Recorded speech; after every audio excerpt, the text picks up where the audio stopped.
नमस्कार मित्रांनो, लाडक्या बहीण योजनेचा जानेवारीचा हप्ता म्हणजे जानेवारी हप्त्याचे जे 1,500 रुपये आहेत ते कोणत्या तारखेला जमा होतील याची सगळी महिला वाट बघत आहेत आणि त्याच्याबद्दलचीच आता जानेवारी हप्त्याच्या बद्दलचीच आता नवीन अपडेट नवीन माहिती समोर आलेली आहे। आणि ही जी माहिती दिलेली आहे ती मंत्री आदित्यताई तटकरे यांनी स्वतः दिलेली आहे। त्यांनी याबद्दलची अपडेट देताना माहिती देताना सांगितलं की जे जानेवारी हप्त्यासाठी जो निधी लागतो तो 3,500 करोड रुपये इतका निधी 3,500 करोड रुपये इतका निधी हा महिला व बालविकास विभाग जे आहे त्या विभागाकडे तो निधी जमा झालेला आहे।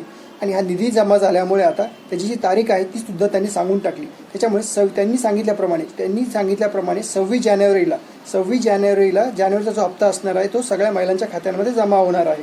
म्हणजे 26 जानेवारीच्या दिवशी जानेवारी हप्त्याचे 1,500 रुपये हे सगळ्या महिलांच्या खात्यांमध्ये जमा होणार आहेत। आता ते एकाच दिवशी सगळे पैसे जमा होणार नाहीत, म्हणजे 26 जानेवारीला ते सुरू होतील आणि त्याला काही दिवस लागतील, कारण जवळपास 2.5 कोटी महिला आहेत ज्यांच्या खात्यांमध्ये पैसे जमा करायचे आहेत। त्याच्यामुळे हळूहळू ते सगळ्या महिलांच्या 26 जानेवारीपासून